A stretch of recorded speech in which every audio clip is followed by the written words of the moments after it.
ओम शांति। आज 23 अगस्त 2021 की साकार मुरली।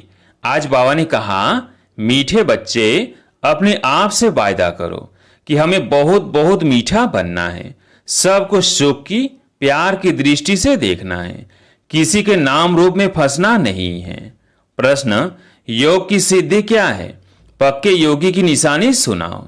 उत्तर, सब कर्मेंद्रियां बिल्कुल शांत शीतल हो जाए, यह योग की सिद्धि। पक्के योगी बच्चे वो जिनकी कर्मेंद्रियां जरा भी चंचल न हो, रिंचक भी किसी देधारे में आंख न डूबे। मीठे बच्चे, अब तुम जवान नहीं, तुम्हारी वानप्रस्थ अवस्था है। गीत है, जाग सजनिया जाग। ओम शांति। मीठे मीठे रूहानी बच्चों ने गीत सुना। इसके अर्थ पर दिल में विचार सागर मंथन करना है और खुशी में आना है, क्योंकि यह नई दुनिया के लिए नई बातें, यह नई बातें अभी सुननी है। बच्चे अब जानते हैं, नई दुनिया स्थापन करने वाला कोई मनुष्य नहीं हो सकता। तुम जब यह बातें सुनते हो तो समझते हो यह तो 5000 वर्ष पहले वाली पुरानी बातें हैं, जो फिर नए सिर सुनाई जाती है। तो पुरानी सो नई, नई सो पुरानी हो जाती है। अभी तुम जानते हो 5000 वर्ष पहले वाली वही बातें बाबा नई करके सुनाते हैं। बातें वही हैं। किस लिए सुनाते हैं? नई दुनिया का वर्षा पाने।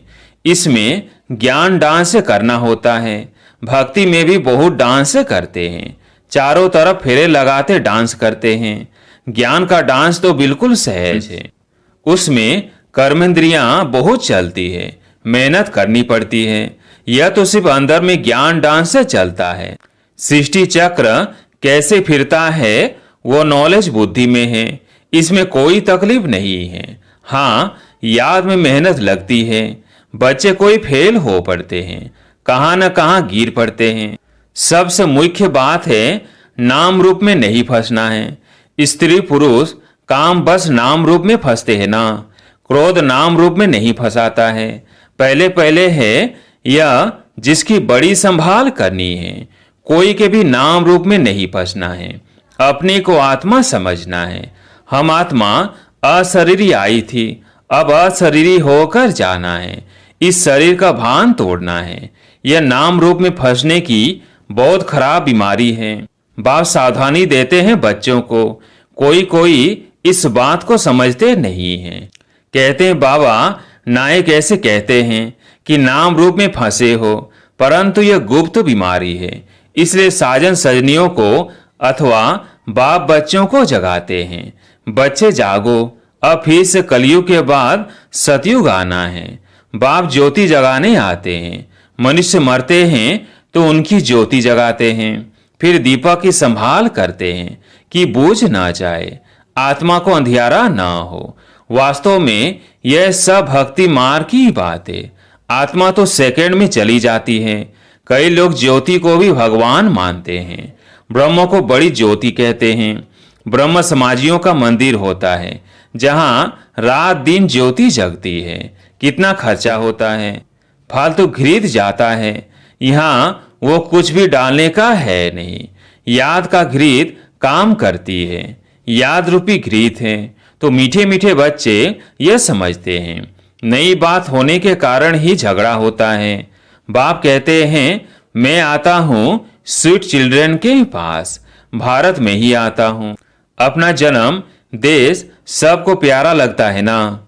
बाप को तो सब प्यारे लगते हैं, फिर भी मैं अपने भारत देश में ही आता हूँ। गीता में अगर कृष्ण का नाम नहीं होता तो सब मनुष्य मात्र शिव बाबा को मानते। शिव के मंदिर में कितने जाते हैं। बड़े ते बड़ा मंदिर सोमनाथ का था, अभी तो कितने ढेर के ढेर मंदिर बने हैं। कृष्ण को इतना सब मानते नहीं जितना बेहद के बाप को मानते हैं। तो इस समय तुमको इन जैसी प्यारी वस्तु और कोई है नहीं। इसमें साकार की महिमा कोई है नहीं, यह तो निराकार की महिमा है जो अभोक्ता है। जबकि बेहद का बाप स्वर का रचयिता है, तो उससे स्वर का वर्षा लेने का पुरुषार्थ करना चाहिए ना। आजकल करते करते काल खा जाएगा, समय बाकी थोड़ा है। बाप से वर्षा तो ले लो। जब प्रॉब्लम लिखते हैं तो उस समय समझाना भी है, जबकि निश्चय करते हो वह बेहद का बाप है, तो बाप से वर्षा लेने का पुरुषार्थ करो, नहीं तो बाहर जाने से झट भूल जाएंगे। बाप तो कल्याणकारी है ना। कहते हैं इस योग से ही तुम्हारे सब दुख 21 जन्म के लिए दूर होने हैं। बच्चियां घर में भी समझाती रहे कि अब सब दुख दूर करने वाले बेहद के बाप को याद करने से ही तमो प्रधान से सतो प्रधान बन जाएंगे। पवित्र तो जरूर रहना पड़े, मूल बात है पवित्रता की। जितना जितना याद में जाती रहेंगे तो इंद्रियां भी शांत हो जाएगी। जब तक योग की सिद्धि पूरी नहीं होती है तो इंद्रियां भी शांत नहीं होती है। हर एक अपनी जांच करे। काम विकार मुझे कोई धोखा तो नहीं देता, कोई चंचलता तो नहीं होनी चाहिए। अगर मैं पक्का योगी हूं तो यह जैसे कि वानप्रस्थ अवस्था है। बाप को याद करते रहना है। बाप सब बच्चों को समझाते हैं, जब तुम अच्छे योगी बनेंगे कहां भी आंख नहीं डूबेगी, तो फिर तुम्हारी इंद्रियां शांत हो जाएंगी। मुख्य है यह जो सबको धोखा देती है। योग में अच्छी रीति अवस्था जम जाएगी तो फिर महसूस होगा हम जैसे जवानी में ही वानप्रस्थ अवस्था में आ गए हैं। बाप कहते हैं काम महाशत्रु है, तो अपनी जांच करते रहो। जितना याद में रहेंगे उतना कर्मेंद्रियां शांत हो जाएगी और बहुत मीठा स्वभाव बन जाएगा। फील होगा मैं पहले कितना कड़वा था, अब कितना मीठा बन गया हूं। बाबा प्रेम का सागर है ना, तो बच्चों को भी बनना है। तो बाबा कहते हैं सबके साथ प्यार की दृष्टि रहे। अगर किसको दुख देंगे तो दुखी होकर मरेंगे, इसलिए बहुत मीठा बनना है। बाबा कहते हैं मैं रूप बसंत हूं ना। बाबा से कितने अमूल्य ज्ञान रत्न मिलते हैं जिससे तुम झोली भरते हो। वो लोग फिर शंकर के आगे जाकर कहते हैं भर दे झोली। उनको ये पता नहीं है कि शंकर झोली भरने वाला नहीं है। अभी तुम समझते हो। ज्ञान सागर बाबा हम बच्चों की ज्ञान के रत्नों से झोली भरते हैं। तुम भी रूप बसंत हो, हर एक की आत्मा रूप बसंत है। अपने को देखते रहो हम कितना ज्ञान रत्न धारण कर और ज्ञान दान से करते हैं अथवा रत्नों का दान करते हैं। सबसे अच्छा रत्न है मन मना भव। बाप को याद करने से बाप का वर्षा पाते हो। जैसे बाबा में ज्ञान भरा हुआ है वैसे बाप बेट बच्चों को आप समान बनाते हैं। गुरु लोग भी आप समान बनाते हैं। यह बेहद का बाप जिसका रूप बिंदी है, तुम्हारा भी रूप बिंदी है। तुमको आप समान ज्ञान का सागर बनाते हैं। जितनी धारणा करेंगे कराएंगे वो समझे हमारा ऊंच पद है। बहुतों का कल्याणकारी बनेंगे तो बहुतों की आशीर्वाद मिलेगी। बाप भी रोज सर्विस करते हैं ना। यह गुलजार बच्ची है, कितना मीठा समझाती है, सबको पसंद आता है। दिल होती है ऐसी ब्राह्मणी हमको मिले। अब एक ब्राह्मणी सब जगह तो नहीं जा सकती है, फिर भी बाबा कहते हैं जो समझते हैं मैं अच्छा समझाती हूँ तो उनको ऑलराउंड सर्विस करनी चाहिए। आप ही शौक होना चाहिए मैं सेंटर्स पे जाकर चक्कर लगाऊं। जो जो समझते हैं मैं बहुतों का कल्याण कर सकती हूँ, मेरी अच्छी खुशबू निकलती है, तो शौक होना चाहिए। 10 से 15 दिन जाकर सेंटर से चक्र लगा आऊं। एक को देखकर फिर और भी सीखेंगे। जो करेगा सो पाएगा। यह सर्विस बहुत कल्याणकारी है। तुम मनुष्यों को जियादान देते हो। यह बड़ा उत्तम से उत्तम काम है। धंधे वाले भी युक्ति से टाइम निकाल सर्विस पर जा सकते हैं। सर्विसुल को तो बाप प्यार भी करेंगे, परवरिश भी करेंगे। जिनको सर्विस का शौक होगा वो सर्विस बिगड़ रह नहीं सकेंगे।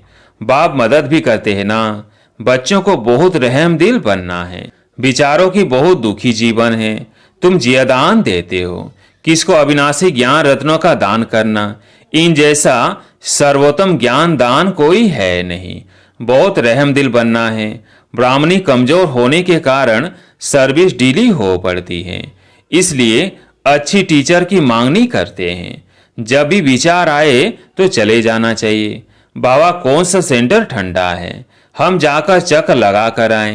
प्रदर्शनी के चित्र भी हैं, चित्र भी जास्ती अच्छी रीति समझेंगे। ख्याल चलाना चाहिए हम सर्विस कैसे बढ़ाएं। बाप भी सबका जीवन हीरे जैसा बनाते हैं। तुम बच्चों को भी सर्विस करनी है। वंदे मातरम गाया जाता है परंतु अर्थ नहीं समझते हैं। पतित मनुष्यों की अथवा पृथ्वी आदि की कभी वंदना नहीं की जाती।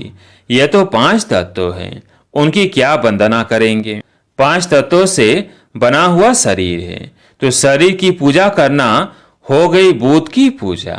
शिव बाबा को तो शरीर है नहीं, उनकी पूजा है सबसे उत्तम, बाकी है मध्यम। आजकल तो मनुष्यों को भी पूजते रहते हैं, वो है पतित। महान आत्माएं तो देवताएं होते हैं, सन्यासियों से वह जास्ती पवित्र है। अभी तुम बच्चे जानते हो हम देवता बन रहे हैं। बाप हमको यह अविनाशी ज्ञान रतन दान करना सिखलाते हैं।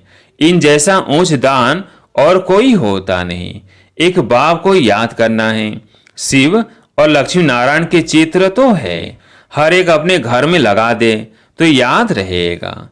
शिव बाबा हमको यह लक्ष्मी नारायण बनाते हैं।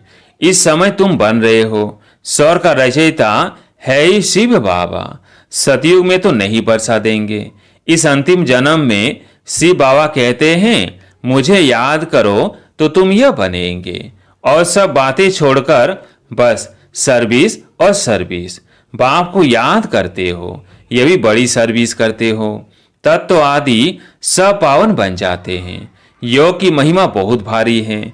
दुनिया में योग आश्रम तो बहुत है, परंतु वह सब है जिस्मानी हठ योग, और तुम्हारा यह है राजयोग, जिससे तुम्हारा बेड़ा पार हो जाता है। उन अनेक प्रकार के हठ योग आदि से सीढ़ी उतरते आए हो। मूल बात है याद की। देखना है हमारा मन कहाँ विकार तरफ तो नहीं जाता है। विकारी को ही पतित कहा जाता है, अर्थात कौड़ी मिसल विकार में गिरने से अपना ही नुकसान कर देंगे। जो करेगा सो पाएगा। बाप देखे वह ना देखे, अपने को चेक करना है। हम बाप की सर्विस करते हैं, हमारे में कोई अवगुण तो नहीं है। अगर है तो निकाल देना चाहिए। अपने से अवगुणों को निकालने के लिए बाप बहुत समझाते रहते हैं। निर्गुण का भी अर्थ कोई नहीं समझते। निर्गुण बालक की मंडली क्या कर सकेगी जिसमें कोई गुण नहीं है। बिगर अर्थ जो आया सो कह देते हैं। अनेक मत है ना, तुमको एक मत मिलती है, जिससे तुमको तो अथाह खुशी होनी चाहिए। बाप सिर्फ कहते हैं मुझे याद करो और कमल फूल समान बनो, मनसा वाचा कर्मणा पवित्र बनो।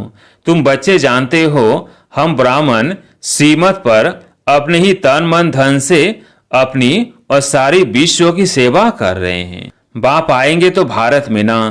तुम पांडव भारत को स्वर्ग बनाने की सेवा कर रहे हो। तुम अपना काम करते हो, आखिर विजय तो पांडवों की ही होनी है। इसमें लड़ाई की बात नहीं। तुम हो डबल नॉन वायलेंस, न विकार में जाते हो न गोली चलाते हो। वायलेंस से कोई भी विश्व पर बादशाही पा नहीं सकते। बाबा ने समझाया है वह दोनों क्रिश्चियन लोग अगर आपस में मिल जाए तो विश्व पर राज्य कर सकते हैं, परंतु ड्रामा में ऐसा है नहीं। कृष्ण ने ही कृष्णपुरी को हब किया है। असूल तो भारत कृष्ण की पूरी था ना। लड़कर बादशाही ली, बहुत धन ले गए। अब फिर धन वापस होता जाता है और फिर तुम विश्व के मालिक बन जाते हो। बाबा कितनी युक्तियां बताते हैं। उन्होंने ही तुम्हारा राज्य छीना है, फिर वो आपस में लड़ते हैं और विश्व के मालिक तुम बन जाते हो। कितनी बड़ी बादशाही है। मेहनत सिर्फ इसमें है, याद करते रहो और अपना वर्षा लो। इसमें तंग नहीं होना चाहिए।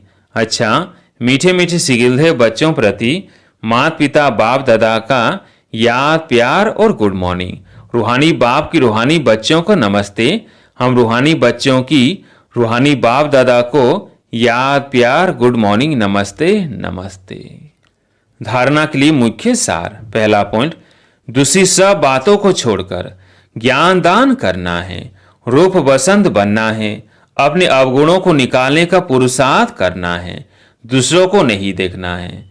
दूसरा पॉइंट, अपना स्वभाव बहुत मीठा बनाना है, सबके प्रति प्यार की दृष्टि रखनी है, किसी को भी दुख नहीं देना है, कर्मेंद्रिय जीत बनना है। आज प्यारे मीठे बाबा का वरदान, अमृत वेले की मदद व श्रीमत की पालना द्वारा स्मृति को समर्थवान बनाने वाले स्मृति स्वरूप भव। अमृत वेले की मदद व श्रीमत की पालना द्वारा स्मृति को समर्थवान बनाने वाले स्मृति स्वरूप भव। अपनी स्मृति को समर्थवान बनाना है व स्वतः स्मृति स्वरूप बनना है तो अमृत वेले के समय की वैल्यू को जानो। जैसी सीमत है उसी प्रमाण समय को पहचान कर समय प्रमाण चलो तो सहज सर्व प्राप्ति कर सकेंगे और मेहनत से छूट जाएंगे। अमृत वेले के महत्व को समझकर चलने से हर कर्म महत्व प्रमाण होंगे। उस समय विशेष साइलेंस रहती है, इसलिए सहज स्मृति को समर्थवान बना सकते हो। स्लोगन, याद और निस्वार्थ सेवा द्वारा मायाजीत बनने वाले ही सदा विजयी हैं। याद और निस्वार्थ सेवा द्वारा मायाजीत बनने वाले ही सदा विजयी हैं। अच्छा, ओम शांति।